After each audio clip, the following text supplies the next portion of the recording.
Hello, and welcome to the Clinical Care Options Oncology podcast. I'm your host, Tim Quill. Today's episode features Drs William Gradishar from Northwestern University in Chicago, Heather McArthur from UT Southwestern Medical Center in Dallas, and Joanne Mortimer from City of Hope Comprehensive Cancer Center in Duarte, California. They will be addressing audience questions submitted at a recent live event on the use of CDK4/6 inhibitors in patients with breast cancer.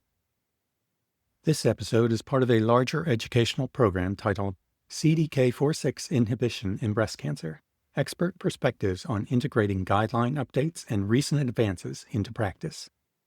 For more information on Drs Gradishar, McArthur, and Mortimer, along with a link to the larger educational program, please visit the show notes for this episode. Now let's get started and hear what the experts have to say. The first question that came in was, why is Oncotype DX preferred over MammaPrint? And is there a place or a setting where you might use both tests in clinic on a given patient? Joanne? So I think we have the longest experience with Oncotype, that's for sure, as being prognostic and predictive. And certainly MammaPrint has many of the similar characteristics. I think I've used both in the clinic. I tend to use Oncotype more often because we have more data on that, especially recently with discussions about whether anthracyclines are beneficial in patients with extremely high Oncotype scores. But MammaPrint does have a role, and we certainly use it in screening patients for certain clinical trials. And I would echo the same sentiments. I mean, we've been using Oncotype seemingly forever at this point. We have huge data sets that support its use. And MammaPrint has certainly been an element that's used to determine certain clinical trial eligibility. And there's even some data as well with MammaPrint scores determining who might be eligible for an anthracycline. But like you, our typical go-to for most patients is the Oncotype test. And one thing I think we probably both share the same sentiment is we try not to do both tests in the same patient. Heather, what are your thoughts on this? Oncotype is the preferred genomic assay in patients with node-negative disease, but NCCN guidelines support either Oncotype or MammaPrint for node-positive disease for postmenopausal women. So premenopausal women automatically get a recommendation for chemotherapy if they have node-positive disease, but genomic assays are very helpful for postmenopausal women with node-positive disease. So you can use either in that space. I typically use Oncotype, but that reflects my background because I trained at Sloan Kettering, and that was a key site for Oncotype development. In the adjuvant setting, would the difference in treatment duration influence the treatment choice between abemaciclib and ribociclib, Bill? Well, it may, depending on the patient. From my standpoint, you have to get into this discussion about side effects. And even though you start out with the idea of giving ribociclib for 3 years, some patients may or may not make it to 3 years with respect to tolerating the treatment. The goal is to stick with the treatment design according to the protocol, abema for 2 years, ribo for 3. And some patients hearing the duration of that second drug may or may not find that attractive or something that they're willing to do. So in that circumstance, I think the alternative, shorter duration of abemaciclib, might be a better choice. But at the same time, you have to take into account that there might be a difference in side effects between the two drugs. So duration versus side effects may be an issue you have to think about with each of these drugs individually. Yeah. The sort of educated consumer has probably been on sites to know what the side effects of abemaciclib are and ribo. And I guess in my experience, most patients have strong feelings about one or the other as this has gone on. You're trading off diarrhea in short term versus longer term and maybe fatigue, maybe with 400 milligrams a day of ribociclib on a 21, 28-day cycle. I think we've gotten probably a little bit better at dose reductions and managing abema, but some patients clearly don't like diarrhea. Heather, what's been your experience? So Monarch E, which looked at adjuvant abemaciclib in high-risk patients, administered the CDK4/6 inhibitor for 2 years, whereas the NATALEE study in the adjuvant setting administered ribociclib for 3 years. So there's that difference between 2 years and 3 years.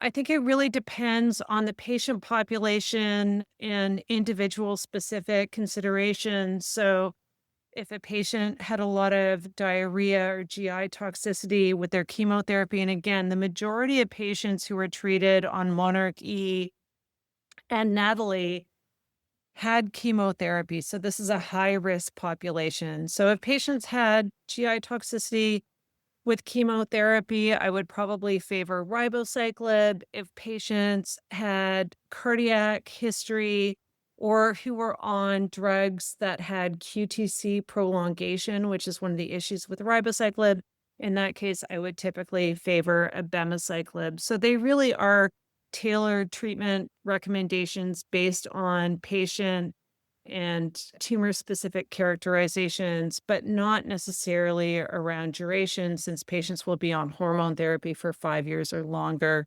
and are willing to accept 2 versus 3 years of concomitant therapy for the most part. What is your feeling on discontinuing abemaciclib for a patient while on vacation or during a family event due to adverse events caused by the medication? I'm presuming that this question emanated from patients who have a lot of GI toxicity with abemaciclib. And frequently patients don't go out to eat. They avoid being at parties because they avoid eating at parties, I should say, because of fear of GI toxicity. I tend to be fairly lax and do let people discontinue their abemaciclib during vacations or family events. I don't know that there's any data that says that's good or bad, but the duration of abemaciclib, certainly in the adjuvant setting of 2 years, I just add on that time period that they were off towards their end date. Again, I think we're on the same page. It wouldn't be just restricted to abemaciclib. If somebody was having a vacation or a major family event, regardless of the therapy they're on, I'd probably try to mitigate any side effects and hopefully allow them to enjoy whatever the event was, if that meant delaying their therapy. If they're going off somewhere on vacation for 4 months, maybe not so much, but for a shorter period of time, I have no issue whatsoever with doing that, similar to you. Heather, what are your thoughts on this? I don't typically do that. So the primary symptom with abemaciclib, so about 90% of patients on adjuvant abemaciclib get diarrhea within the first 2 months, and it abates after that. So it requires excellent education and intervention with a low threshold for intervening for diarrhea. So the first signal of loose bowel movements, we suggest that patients start Imodium. And again, it's really primarily about getting them through those first 2 months on therapy. And then after that, patients tend to tolerate treatment extremely well from a GI perspective. So holding or discontinuing during vacation or other family events isn't typically indicated. So there was interesting data looking at abemaciclib dose escalation as a strategy for mitigating GI toxicity. So I have a patient-facing clinical pharmacist, so we have a lot of education up front. So I haven't had a lot of issues with abemaciclib specifically, but I know that it is a challenge that plagues the community. And so it's very encouraging to see that dose escalation at the onset to build up to therapeutic doses is safe and effective and well tolerated. And I would also point out that we have a lot of data now from older populations showing that they derive the same benefit. Any thoughts on why palbociclib did not show a benefit in the adjuvant setting? For many people, they were very persuaded by the data with abemaciclib and ribociclib showing a survival benefit. Part of it may be a function of how the trial composition in terms of patient characteristics could account for it. Of course, there were subsequent real-world experiences that have been published several times now suggesting that palbociclib also confers a survival benefit. But in the registration trials, it did not show that. Again, I don't have a good answer. I mean, we try to be evidence driven, and at least in the registration trials, we don't see that benefit. But, if the other two drugs disappeared, would I use palbociclib in this setting? Sure. Yeah, I think the most impressive data is in like patients with visceral crisis disease, where it does seem that ribociclib and abemaciclib may confer some advantage over palbociclib. But in older women and patients with bone-only disease, it's hard to argue that one is more superior. Yes, I think, for example, in the PALACE study, there were a lot of rules around absolute neutrophil count that incurred treatment holds or discontinuation, whereas in the, for example, Monarch E study looking at adjuvant abemaciclib, the holds and discontinuations were around things like diarrhea that could be clinically managed. But of course, you can't clinically manage low absolute neutrophil count in the adjuvant setting. So I think that the very strict parameters around hold and discontinuation for palbociclib in the curative intent setting that were really focused or incurred by uncontrollable issues like neutrophil count undermine the potential effectiveness of that strategy in that setting. Can you comment on how you're managing renal issues, meaning specifically an increase in creatinine that might be observed with abemaciclib, but it's also been seen with other CDK4/6 inhibitors, including ribociclib? In that setting, are you continuing therapy if the creatinine is high but stable? And then as a follow-up, are you using cytostatin C to guide your therapy in that setting? So the important thing to know about renal changes with abemaciclib is that they are not related to the drug, but how we measure serum creatinine. So it blocks the ability to assess creatinine. And in the course of that, you get higher levels in the blood. And so high elevation of serum creatinine with abemaciclib is common. It persists for probably 96 hours afterwards. It is not an indicator of renal toxicity, though. And so if you really want to know what the patient's serum creatinine, you need to do a cytostatin C. I personally have never seen anybody on ribociclib have an elevation in their serum creatinine. I know there are reports, but they're pretty rare. It really is abemaciclib for which the renal issues show up. And again, it's a false elevation in the serum creatinine, not real renal toxicity. Right. And I think the only thing I would add, because I completely agree, it's sort of this pseudo kidney insufficiency. And although it's described with ribo, I haven't seen it either. And I guess the only thing would be is if you have any other co-medications that are on board that could be causing any impairment of the kidneys, you have to take that into account as well. But absent that, if they just have a mild elevation and it's not going anywhere, I'd probably continue the therapy. And whether I do cytostatin C or not, I guess would depend on what the trajectory is, just to clarify that. But again, I think we agree completely. Heather, what's been your experience? I've had, fortunately, only one patient with whom I've worked with nephrology and done a cystatin C. And this was in a patient who had only one kidney because they'd undergone nephrectomy. And so we were being very cautious. But she was able to continue on treatment once we'd done that cystatin C to confirm that it was a false elevation in creatinine. On the same issue of whether or not these medications cause any other side effects, it's been described really with all of the CDK4/6 inhibitors that there is an elevation in the risk of developing a DVT, which lends itself to the question of whether there's any role for prophylaxis with low-dose aspirin. And I don't know if you've ever been in that situation where you've considered that, Joanne. We have not. There certainly is a literature amongst the hematologists looking at whether the incidence of DVT is high enough with the CDK4/6 inhibitors that prophylaxis is appropriate. I have not done it, and there really is no data to support it, although there certainly is a little talk about considering it. Heather, do you have anything to add? I'm not aware of any data for low-dose aspirin, although notably, I don't give ribociclib together with tamoxifen for patients who have high-risk disease. So I would typically choose abemaciclib together with tamoxifen under that situation. How do you manage radiographic ground glass opacities without respiratory symptoms? And I think this is obviously pertinent for the CDK4/6 inhibitors. It's probably more pertinent for patients who are getting PDXD because our radiologists seem to be reporting this out so much more, and it's causing a lot of angst. I also don't have a very evidence-based answer for this. I think one of the observations that has been made is that when the concern about interstitial lung disease became very clear with TDXD, every drug we use, they start going back and looking at x-rays, and now we see whether it's everolimus, whether it's a CD4/6 inhibitor, there's always some tiny fraction of patients that seem to get these ground glass opacities.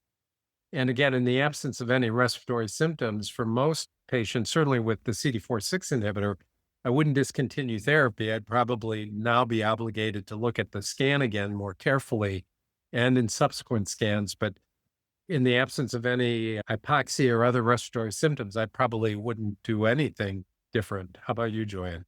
Yeah, the latency in some of the reports for development of pneumonitis is shorter for abemaciclib than it is for ribo. It's like 50 days versus 200 plus days. But in the absence of symptoms, I don't usually change anybody. It makes me worry a little bit, but I don't change anything. The patient who had hepatotoxicity, who had liver enzyme elevations on ribociclib, and the question is, can they go on to another CDK4/6 inhibitor, or does the fact that they had a toxicity, significant toxicity from ribo, mean that they're not going to be able to tolerate any of the other two agents? And I think this has also come up with pneumonitis as well, with interstitial lung disease. If you have a toxicity from one, are they mutually exclusively going to have the same problem? So I personally don't know the answer to that, but I think if, for example, if somebody's LFTs did rise but came back to normal on discontinuation, I might consider an alternative. I don't have any, I'm not aware of any data. Maybe you can educate me on that, Joanne. Yeah. Yeah. So there are the data that for trying another CDK4/6 inhibitor was largely sort of case reports. And there are case reports for both of the, for using in other agents with hepatotoxicity with ribociclib. And ribo really does seem to be the one that causes hepatotoxicity. I personally have a patient whose bilirubin went up to 14, and she's now on abemaciclib and doing fine. But the same is true also of interstitial lung disease, where if you switch to a different CDK4/6 inhibitor, that you may not get the same toxicity. And again, most of this is sort of case reports. I think the hepatotoxicity is better well-defined because it seems to be the problem with ribo more so than any of the other two. If a patient is tolerating abemaciclib and a non-steroidal aromatase inhibitor, can they stay on this regimen if the disease does not progress indefinitely? Heather, what are your thoughts on this? Yes, we would continue those therapies indefinitely. On average, CDK4/6 inhibitor with aromatase inhibitor controls disease in the first-line setting for on average 2 years. But certainly there are exceptional responders. And so we continue that therapy for as long as it's working. Would you use ribociclib with inavolisib instead of palbo? Because as you recall, in the Inova 120 study, palbociclib was combined with inavolisib and endocrine therapy. But because there's data that would suggest perhaps ribociclib is a better CDK4/6 inhibitor in the metastatic setting, would you switch out palbo and put in ribo instead? I have to say, it's hard to justify going from palbo to ribociclib because the evidence-based data is with palbo. And although we certainly have spent a lot of time in the last several years trying to decide if one of these drugs is better than the other, it seems as though we're using them in different settings right now. So I actually have not substituted ribo. I've used palbo only because of the data that was published. I agree. I mean, again, the triplet has been used by me sparingly. I haven't done it that many times, only in the patients who are sort of rapid progressors, but I've stuck with the treatment protocol and not switched out the CDK4/6 inhibitor either. Heather, what's been your experience? I'm sort of a stickler for how clinical trials are conducted, and I would administer only the combination of drugs that was administered on that study. Thank you to our renowned presenters, and many thanks to you, our listeners, for joining us. As a reminder, to view the full program and to claim credit for this activity, please click the link in the show notes. And be sure to check back regularly for more episodes on the CCO Oncology channel.